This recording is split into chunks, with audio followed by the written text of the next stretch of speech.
He hecho un vídeo sobre las teorías económicas explicando que en realidad no se contradicen las unas a las otras, sino que son respuestas a diferentes problemas en cada momento. Una de esas teorías es el marxismo y la voy a tratar hoy con más profundidad en este vídeo. ¿Por qué? Porque el marxismo ha influido tanto hasta nuestros días, con unos resultados tan evidentes, que creo que merece la pena una reflexión distante, sin entrar en maniqueísmos. ¿Tenía razón Marx en hacer aquella teoría? Pues yo creo que sí. Sí, ¿por qué? Porque en plena revolución industrial las desigualdades eran enormes. Por cierto, no era una novedad. Siempre han sido enormes hasta la revolución industrial, en que ha permitido sacar a la mayoría de la población de la pobreza, de la miseria. Pero estaba en aquel momento friccional en el que todavía no había llegado pues, el estado del bienestar, como lo entendemos hoy en día, como lo entendemos ya hace unas décadas. Entonces yo diría que sí, tuvo razón, tuvo una lógica en hacerlo. Pero ¿en qué ha derivado todo aquello? Pues eso es lo que quiero profundizar en este vídeo y te pido que me acompañes hasta el final y hagamos una reflexión conjunta. Hablemos un poco sobre el personaje de Marx y sin entrar en detalles, porque yo soy de la opinión de que no se debe juzgar a los personajes políticos, económicos, sociales, artísticos, deportivos, por su vida personal, porque entonces sería... Y es muy fácil hablar sobre Marx en ese sentido, pero vamos a hablar simplemente, ponerlo en su contexto histórico.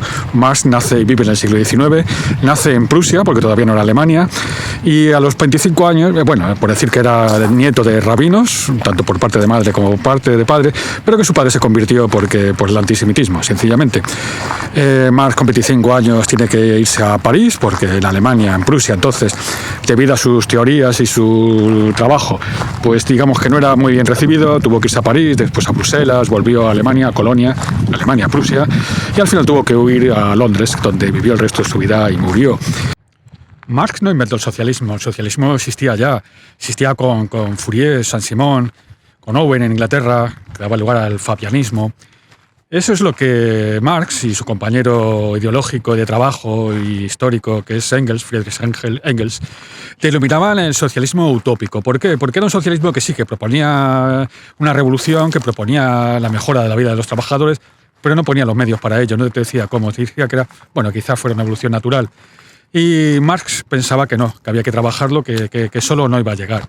Esa idea de socialismo utópico, digo, la denominación lo pusieron los propios Marx y Engels, nace ya cuando la Revolución Industrial, en 1789 nace la Revolución Francesa, que ya es el inicio de la Revolución Industrial y ya se percibe que se pueden hacer cambios mucho más profundos y mucho más rápidos de lo que se podían haber hecho en cualquier otro momento anterior de la historia.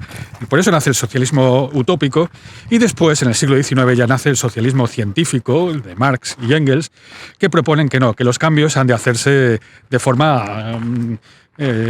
trabajando en ellos, no vienen de forma natural. La teoría marxista, que vamos a ver en los siguientes momentos, se basa en tres pilares: el pilar filosófico, el pilar histórico y el pilar económico.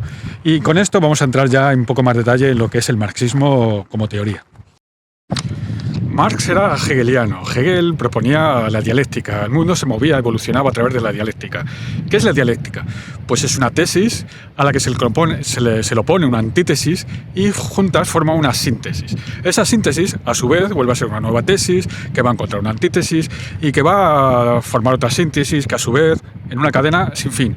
Pero para Marx tiene un fin. El fin es el gobierno del proletariado, el fin de la sociedad capitalista y el comunismo. Esa es la dialéctica. Marx habla de estructuras y de sus superestructuras. La estructura la da la economía.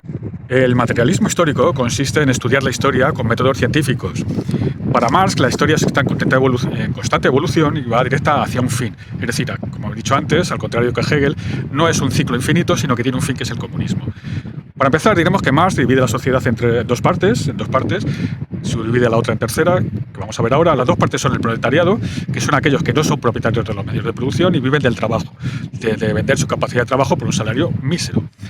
Y luego están los burgueses. Los burgueses son los propietarios de los medios de producción, los que además trabajan, en la serie de la pequeña burguesía, y los que viven directamente de la renta, de los rentos, de los medios de producción, es la gran burguesía. Bien, como decimos, Marx tiene tres clasificaciones en este proceso dialéctico. Uno, que son los medios de producción, que son la tierra, el trabajo, los trabajadores, las relaciones de producción que se producen entre unos y otros, entre las clases sociales que hemos visto antes, y al final la revolución social. La primera va a ser la tesis, la segunda la antítesis, la tercera la síntesis. Es decir, como hemos dicho antes, Marx no cree en la evolución natural para llegar a un estado ideal comunista, sino que se debe trabajar en ello, se debe poner el motor en ello. Y esa dialéctica que aplica hegeliana a la economía, a la historia, es lo que va a llevar al final del capitalismo. Es decir, los medios de producción y las relaciones de producción, siendo tesis y antítesis, van a llevar a la síntesis, que es a un nuevo cambio de estructura económica y de superestructura, que va a ser el Estado comunista, el que va a ser propietario de los medios de producción y no va a haber propiedad privada y todo el mundo va a ser igualitario. Pasamos al pilar económico del marxismo. El marxismo, en este sentido, se basa en dos pilares. Uno es la teoría del valor-trabajo y la otra es la de la plusvalía. La teoría del valor-trabajo, que como ya la he mencionado en ese otro vídeo que hablo de las teorías económicas, dice que el valor de un producto viene por el trabajo que se ha dedicado a ello, por las horas de trabajo y los trabajadores. Vimos que es absurdo porque no puede valer más una carretera que se ha hecho a pico y pala que se ha hecho con una excavadora, por ejemplo.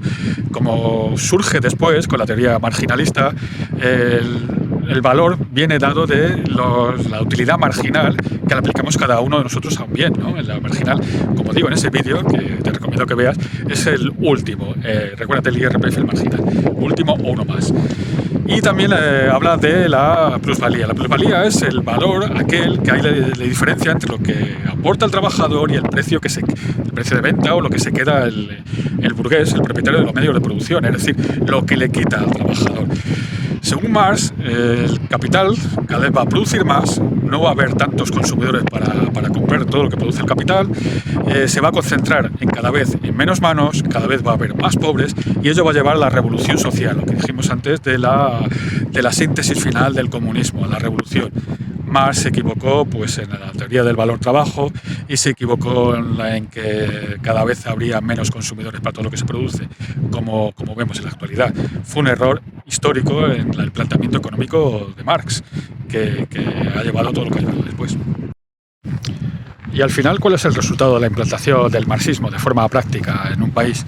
Bien, el primer país marxista fue Rusia, cuando se convirtió en la Unión Soviética, de mano de Lenin. Lenin, estamos hablando de la Primera Guerra Mundial, Alemania está combatiendo en dos frentes, no puede combatir en dos frentes y decide que tiene que terminar con el frente oriental, el frente ruso. Y para ello, derribar a los zares con unos exiliados rusos que estaban en Suiza, permitiéndoles el paso a través de Alemania en plena guerra para acabar con Rusia y que el nuevo Estado soviético firmase la paz. Y ocurrió así. En Rusia, al pasar al Estado soviético, pues hubo una guerra civil, hablamos de bolcheviques contra mencheviques, guerras civiles, hambrunas, ya al comienzo fue malo. Recordemos que según Marx, el marxismo, los revolucionarios, el proletariado, tiene que ser urbano, porque es el urbano, el trabajador de fábricas, porque es el que verdaderamente tiene conciencia de clase, mientras que el trabajador agrario no lo tiene. Bien, pues aparte de la Unión Soviética, en todos los demás países donde se ha impuesto el marxismo, o bien fue por guerra, como en Europa Oriental, ha sido siempre a través del campo, los trabajadores agrarios. Estamos pensando en Cuba, estamos pensando en Centroamérica, estamos pensando en sudeste asiático, con lo cual ya es un error de partida del marxismo cuando vemos la realidad.